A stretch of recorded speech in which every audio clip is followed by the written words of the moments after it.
Ketika istri berubah kasar dan ditampar ibu mertua, tak disangka suaminya justru dibuat menangis menyesal setelah membela ibunya. Ternyata Yang sudah subscribe, semoga rezekinya lancar ya. Lina, mana sarapannya? Tanyaku pada Lina yang sedang menyusui putri pertama kami yang berusia 1 tahun. Gak ada mas, jawabnya enteng. Dia malah menyandarkan tubuh kurusnya pada sandaran kursi sambil memejamkan mata. Tingkahnya sangat membuatku emosi. Padahal aku harus berangkat kerja. Tentu saja harus mendapatkan asupan makanan. Kalau tidak, penyakit asam lambungku akan kambuh. Kenapa nggak ada? Aku mau kerja nih, ucapku kesal. Hening. Lina tidak menjawab pertanyaanku. Dia malah tidur sambil menyusui Feli. Semakin membuatku kesal dengan tingkahnya. Masih pagi dia sudah mengantuk lagi. Lina tidak menjawab pertanyaanku. Dia malah tidur sambil menyusui Feli. Semakin membuatku kesal dengan tingkahnya. Masih pagi dia sudah mengantuk lagi. Hanya itu saja kerjaannya di rumah. Tidur terus. Brak. Aku mengebrak meja makan dengan keras sehingga menimbulkan suara gaduh. Feli yang tadinya tertidur pun sekarang menangis karena kaget dengan suara sekeras itu. Lina sibuk mendiamkan Feli. Dia berusaha menyusuinya kembali agar Feli kembali tertidur. Jadi istri gak becus kamu. Kamu tahu aku punya penyakit asam lambung, jadi gak bisa makan telat. Tapi kamu malah gak nyiapin sarapan. Kamu mau aku sakit bentakku geram. Lina masih tidak menanggapi semua ocehanku. Semakin membuatku kesal dan geram. Kamu dengar gak? Teriakku lagi, diiringi dengan tangisan Feli yang makin menjadi. Ini lagi, bayi cengeng, taunya nangis terus. Siang nangis, malam nangis, lama-lama stres aku pulang ke rumah ini. Geramku sambil berteriak. Aku mengacak rambutku yang tadi sudah rapi. Diam! Teriak Lina tepat di depan wajahku. Suaranya sangat keras hingga membuatku tersentak kaget. Wajahnya sangat seram jika sedang marah begini. Mana rambutnya acak-acakan. Dia sungguh tidak bisa mengurus dirinya dengan baik. Aku tidak menyangka Lina akan bersikap seperti ini. Tidak biasanya dia meneriakiku seperti ini. Semenjak kami menikah, dia selalu jadi istri yang penurut. Dia sangat patuh pada semua aturan yang sudah aku buat di rumah ini. Jangankan berteriak, membantah omonganku saja dia tidak pernah. Beraninya kamu ya, dasar istri durhaka, ucapku marah. Tidak kepedulikan lagi tangisan Feli yang makin menjadi. Gara-gara dia aku selalu bertengkar dengan Lina. Semalaman Feli menangis. Apa kamu peduli? Enggak, karena tidur lebih penting buat kamu mas. Badannya panas karena giginya tumbuh dan dia mulai belajar jalan. Jadi wajar dia nangis sepanjang malam. Gusinya bengkak, aku begadang semalaman jagain dia. Seharusnya kamu paham mas. Lina berucap berapi-api, seakan dia mau menerkamku hidup-hidup. Kamu boleh menghina dan memakiku setiap hari mas, tapi jangan sekalipun kamu mengatakan apapun tentang bayiku, tentang anakku. Tegasnya sambil menunjuk ke arahku. Kamu gila Lin, dia bukan hanya anak kamu, dia juga anakku. Balasku sambil menepis tangannya. Anak kamu? Sekarang aku tanya sama kamu, kapan terakhir kali kamu gendong dia? Kapan terakhir kali kamu cium dan bermain sama Feli? Tanya Lina sambil memelototiku. Aku kembali terdiam mendengar semua pertanyaan yang baru saja dilontarkan oleh Lina. Karena semua pertanyaannya barusan tidak ada jawaban yang bisa aku jawab. Semenjak Feli lahir, entah berapa kali aku menggendongnya. Hanya beberapa kali aku bermain dengannya. Itu pun saat Lina sedang mandi atau ke WC. Tapi itu semua tidak sepenuhnya salahku. Karena aku sudah capek bekerja banting tulang untuk mereka. Untuk Lina dan Feli. Karena sepenuhnya tugas menjaga anak dan mengurus rumah itu kewajiban seorang istri. Kenapa kamu diam mas? Kamu bingung mau jawab apa kan? Karena memang kamu tidak pernah menganggap kami berharga. Lanjut Lina lagi. Kembali dia mencium kening Feli dan membawanya ke dalam kamar meninggalkan aku sendirian dengan masalah yang belum selesai. Sekarang dia malah memojokkanku. Aku tidak menggendong Feli karena aku capek kerja. Seharusnya kamu paham itu. Aku pergi pagi pulang sore. Demi siapa? Demi kalian. Dengan lengan cepat aku mengikuti Lina dan Feli yang sudah berada di atas tempat tidur dan kembali menyusulnya. Lina tidur miring membelakangiku. Tangannya mengusap mata berkali-kali. Mungkin dia menangis. Aku menarik nafas sedalam-dalamnya. Perutku mulai terasa perih, minta diisi.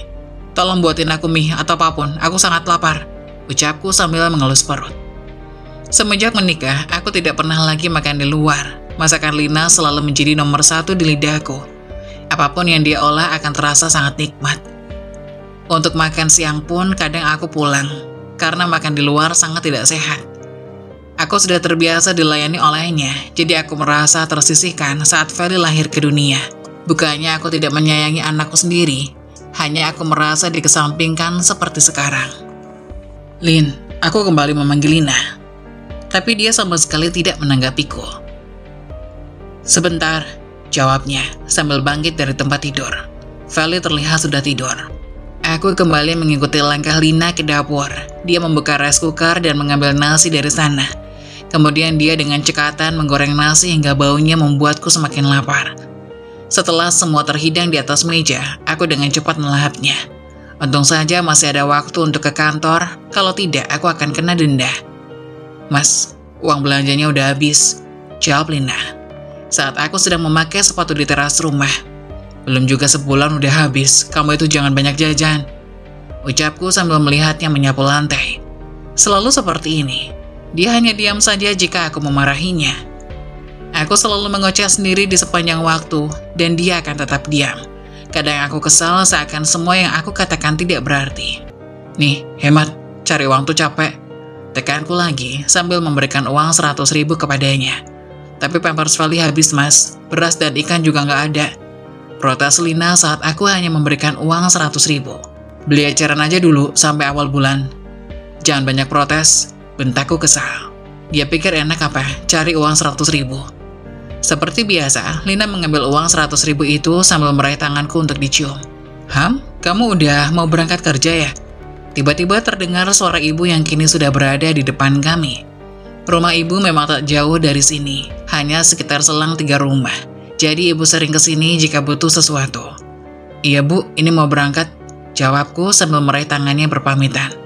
"Kamu ada uang nggak beras di rumah ibu habis," tanya ibu. "Ada Bu, nih." Aku segera mengambil dompet dan menyerahkan uang 100.000 pada ibu. "Tapi ini nggak cukup kata Bella, Pampers anaknya juga sudah habis, mana suaminya belum kirim uang," keluh ibu lagi dengan wajah memelas. Bella itu adikku satu-satunya, aku hanya 2 bersaudara. Kami dibesarkan oleh ibu seorang diri, karena kata ibu, ayah sudah meninggal saat kami masih kecil. Tapi sampai sekarang, aku tidak tahu di mana makamnya berada. Bella juga sudah menikah, tapi masih tinggal sama ibu karena belum punya rumah sendiri. Sedangkan suaminya berada di negara seberang sebagai TKI. Bella sama dengan Lina, mereka tidak bekerja, jadi hanya uang kiriman dari suaminya yang diharapkan. Kulihat wajah Lina mulai masam ketika ibu minta uang untuk Pampers anaknya Bella padaku. Tapi, apa urusannya? Bagaimanapun Bella adalah adikku satu-satunya. Tidak mungkin aku mengabaikannya dan tidak membantunya ketika dia sedang dalam kesulitan. Dompet yang tadinya mau aku masukkan ke dalam saku celana, kembali aku ambil. Aku memberikan uang 100.000 lagi buat ibu. "Ini buat Pampers Bima," ucapku pada ibu. "Terima kasih ya Ilham," ucap ibu sumringah. "Apaan sih Bu, makasih segala. Gimanapun kan ibu sama Bella masih jadi tanggung jawabku," kataku yang membuat ibu semakin tersenyum.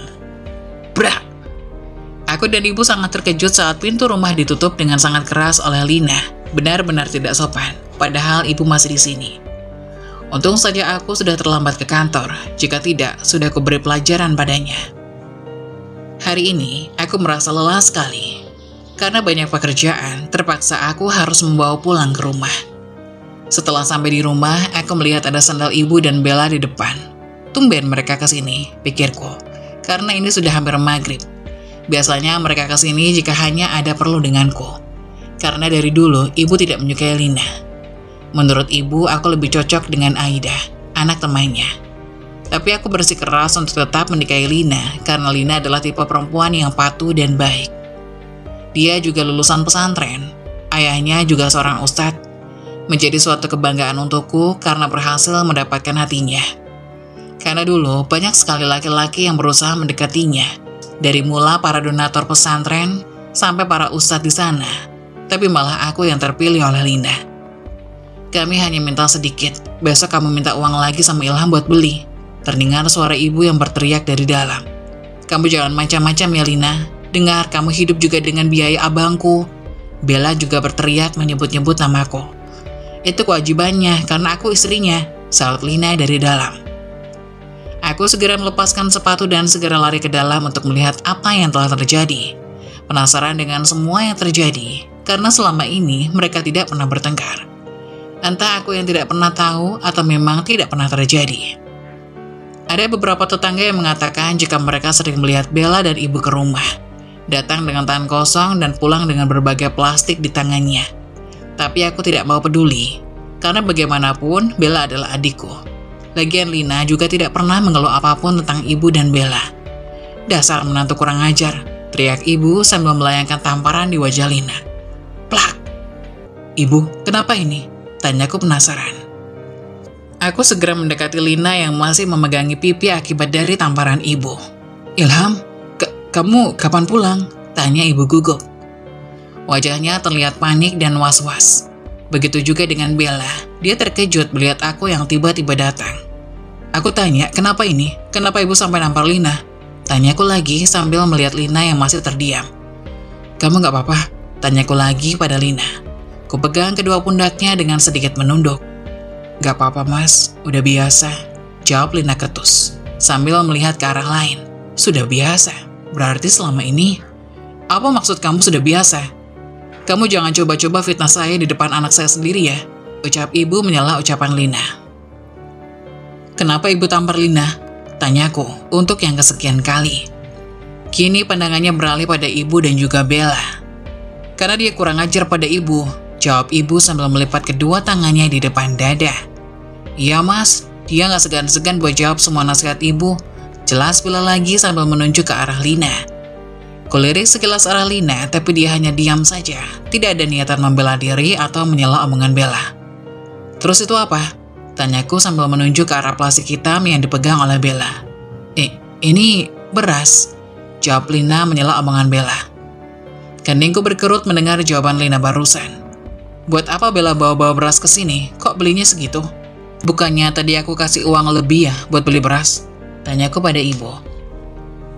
Iya, uangnya nggak cukup," jawab ibu gugup. "Udahlah mas, uang yang udah dikasih itu kalau masih diungkit terus," Bella menyela saat aku menanyakan lagi perihal uang. "Iya mas, mereka benar," jawab Lina. "Ya udah, kami pulang aja. Datang ke sini pun selalu salah di mata istrimu," ucap ibu dengan tatapan sinis ke arah Lina. Setelah ibu dan Bella pulang, Lina pun langsung masuk ke dalam kamar tanpa mempedulikan aku yang masih berdiri mematung di sini. Kubuang nafas panjang. Pulang kerja bukannya disambut dengan baik, malah dapat masalah kayak gini.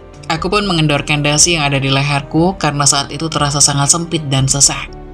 Tidak ada teh atau kopi, padahal biasanya Lina selalu menyiapkan kopi ataupun teh manis.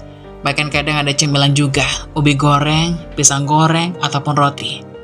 "Lin, kamu gak bikinin aku kopi atau teh?" tanyaku sambil menghampiri Lina ke kamar. Lina masih saja diam dan memainkan ponselnya. Entah sama siapa dia sedang chattingan. Dia sama sekali tidak mempedulikanku. "Lin," bentakku memanggilnya. "Feli tidur, jangan ribut," ketus Lina membalas bentakanku. "Kamu kenapa sih akhir-akhir ini berubah? Kamu udah kayak bukan Lina yang aku kenal," gumamku kesal. Waktu yang digunakan Lina lebih banyak dihabiskan untuk bermain dengan Feli dan juga ponselnya. Apa jangan-jangan benar kata ibu, kalau Lina punya laki-laki selain aku? Selama ini aku tidak percaya dan menyangkal semua tuduhan itu, karena bagaimanapun aku yang paling tahu sikap Lina. "Kopinya habis," ucap Lina ketus. "Kan kamu bisa buatkan aku teh." Lina bangkit dari tidurnya dan menaruh ponselnya di atas nakas. Lalu dia pergi ke dapur. Tiba-tiba terlintas di pikiranku untuk mengecek ponselnya. Entah mengapa aku penasaran dengan isi ponselnya. Dulu aku tidak pernah mengecek atau mencuriga dengan Lina. Tapi karena sikap Lina yang berubah drastis, membuatku semakin penasaran. Kurai ponselnya dan menyalakannya. Ternyata tak bisa karena ternyata pakai kode. Rasa penasaranku semakin membludak. Sejak kapan Lina membuat ponselnya menjadi barang privasi? "Ini tehnya," ucap Lina sambil meletakkan satu gelas teh yang masih mengeluarkan asap yang mengepul. Segera aku raih gelas itu yang barusan disimpan di atas meja. "Lin, kamu ngajak ribut ya?" teriakku sambil menyemburkan teh yang terasa sangat pahit. Tanpa jawaban dari Lina, dia terus mengayun Feli yang sedikit bergerak karena suaraku yang terlalu keras. Gulanya habis, jawab Lina masih dengan gayanya yang cuek. Kamu kan bisa beli, bukannya tadi pagi aku kasih uang buat belanja? Gak cukup mas, jawab Lina sambil keluar kamar menuju dapur. Aku pun mengikuti langkahnya. Dia ke dapur, membuka lemari bagian atas dan mengeluarkan 1 bungkus mie instan. Kamu gak masak? Tanyaku. Masak? Jawab Lina singkat. Terus kenapa masak mie lagi? Gak ada nasi mas. Ya kamu masak lah Lin, jangan gini, jangan kayak anak kecil tantrum deh. Ada masalah itu diomongin baik-baik. Lina berbalik menatapku dengan pandangan yang sangat dingin. Bukannya kamu suka wanita pendiam ya mas? Maksud kamu apa? Kamu ingat minggu kemarin pas ibu kesini, aku ke warung buat beli jajan Feli. Kamu bilang apa ke ibu? Aku masih ingat saat kemarin ibu minta uang, aku ngeluh pada ibu kalau Lina terlalu cerewet minta bantuan ini dan itu, padahal aku sedang capek pulang kerja. Ternyata Lina mendengar semua pembicaraanku dan ibu. Ternyata gara-gara ini Lina berubah menjadi sangat pendiam. Mungkin semua ini yang kurasakan, mungkin semua yang aku rasakan itu tidak benar-benar nyata mas. Sehingga hanya aku yang rindu, tetapi kamu tidak, hanya aku yang peduli, tapi kamu tidak. Kamu tahu kenapa ibu dan Bella kesini tadi? Mereka mengambil beras yang tadi aku beli Acar di warung. Maka dari itu aku tidak masak hari ini. Bagai disambar petir rasanya saat mendengar keluhan Lina. Benarkah semua tuduhan yang dikatakan oleh Lina tentang ibu dan Bella? Kamu jangan nuduh sembarangan, Lin. Aku tahu kamu, ibu dan juga Bella dari dulu gak pernah akur. Tapi jangan gini caranya. Ucapku yang membuat Lina tersenyum sinis. Capek ngomong sama kamu, mas. Setelah mengatakan itu, dia kembali membelakangiku. Dia sibuk dengan ritual masaknya. Aroma mie goreng menyebar ke indera penciuman. Rasanya pasti sangat enak, apalagi saat ini di luar sedang hujan. Lina memang sangat pengertian, walaupun sedang marah, dia masih saja melayaniku, walau setengah hati. Ini minyak kok 1, kamu nggak mau? Tanyaku pada Lina yang sedang mencuci wajan bekas masak. Maulah, itu kan buat aku. Jawab Lina. Kemudian dengan cekatan ia mengambil piring yang sudah berisi mie goreng. Lina membawanya ke depan TV. Ia memakan mie itu sambil menonton. Terus buat aku mana? Tanyaku sambil mengikuti langkahnya. Mie-nya habis kali, mau aku buatin. Kamu beli dulu mie-nya di warung. Jawab Lina singkat. Tapi di luar hujan, mana mungkin aku pergi ke sana. Bisa flu aku. Perutku seketika keroncongan minta diisi. Aku membeli ke dapur untuk melihat stok makanan yang ada di kulkas. Ternyata kosong, hanya tersisa 1 butir telur. Aku mengambil telur tersebut dan mencucinya dengan air. Kemudian aku mencari di mana wajan yang biasa digunakan Lina untuk menggoreng telur. Tapi setelah hampir 5 menit mencari, aku tidak menemukan wajannya. Mau bertanya tapi rasanya malas. Dia pikir cuma dia saja yang bisa mogok bicara, aku juga bisa. Capek mencari wajan untuk menggoreng telur, tapi tidak ketemu. Akhirnya aku memilih panci yang biasa digunakan untuk merebus air. Setelah aku memasukkan sedikit minyak ke dalam panci, akan tetapi apinya tidak mau hidup. Mau tidak mau aku harus bertanya juga pada Lina yang masih di depan TV. Lin, kenapa kompor di dapur gak nyala? Kataku mengawali pembicaraan. Itu artinya gasnya habis. Kata Lina cuek sambil menyantap mie yang ada di tangannya. Bukannya tabung gas di rumah ada 2, kenapa gak segera kamu ganti dan isi ulang? Masa gitu aja harus aku ajarin? Katanya kamu lulusan akuntansi, masalah gini aja gak becus. Uang 1 juta tiap bulan buat apa? Masa iya gak cukup? Kataku, emosi yang melihat begitu tidak mampunya istriku dalam mengurus kebutuhan rumah tangga. Mas, semua bisa terkendali dengan uang 1 juta yang kamu berikan kalau persediaan makanan kita tidak ibu ambil sedikit demi sedikit. Setelah habis seperti ini kamu juga nyalain aku, mas. Teriak Lina dengan nada keras. Plak. Spontan aku menampar Lina yang kurang ajar berani bicara dengan nada keras denganku yang masih suaminya. Kamu sekarang pandai melawan suamimu sendiri ya, Lina? Aku tidak melawan, mas. Aku bicara apa adanya. Memang kalian tidak menyukaiku. Jika memang benar begitu, aku lebih baik pulang ke rumah orang tua aku, mas. Kata Lina sambil berjalan menuju kamar. Aku sedikit menyesal dengan tindakan tadi. Lina pun mengemasi bajunya. Dia masukkan ke dalam koper dan pergi keluar rumah di tengah hujan. Aku tak bisa berbuat apa-apa. Otakku penuh dengan kebimbangan.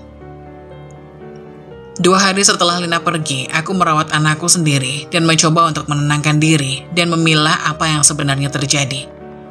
Bagaimanapun aku masih mencintai Lina, namun aku berpikir tidak mungkin bisa hidup dengan wanita yang menghina ibuku dan tidak bisa mengatur keuangan keluarga. Maka aku putuskan lebih baik bercerai dengan dia. Saat aku pulang ke rumah ibu, ku dengar di teras ibu sedang bicara dengan adikku Bella di ruang tamu. "Mah, sekarang Kak Lina udah 2 hari nggak ada di rumah Mas Ilham. Rencana kita nyingkirin dia udah berhasil." "Iya, Mama juga bersyukur. Akhirnya dia angkat kaki juga dari rumah Ilham. Tinggal cari wanita buat gantiin dia aja. Paling juga nanti Mama ngomong sama Ilham biar cepet cerai sama Lina." Aku pun shock. Aku tak menyangka dengan yang ku dengar. Ternyata memang benar apa yang dikatakan Lina. Ibu dan adikku berulah jahat. Selama ini aku salah menilai Lina. Aku pun bergegas pergi ke rumah orang tua Lina sambil membawa anakku di sana. Aku melihat Lina duduk di teras sambil melamun. Ia terkejut saat kami datang. "Mas Ilham?" kata Lina memandangku. "Maafin aku, Lin. Aku yang salah. Aku terlalu percaya dengan ibu dan adikku. Maafkan aku, Lin," kataku sambil menangis di hadapan Lina. Lina lalu menggendong bayi kami dengan berlinang air mata. "Aku sudah memaafkanmu, Mas, tapi maaf aku belum siap untuk pulang ke rumah. Aku masih trauma dan ingin tinggal di sini sementara. Biarkan Feli tinggal bersamaku." "Baik, Lin. Aku nggak apa-apa. Apapun yang kamu mau akan aku turuti. Aku mau keluarga kita yang dulu kembali," kataku sambil memeluk erat istri dan anakku.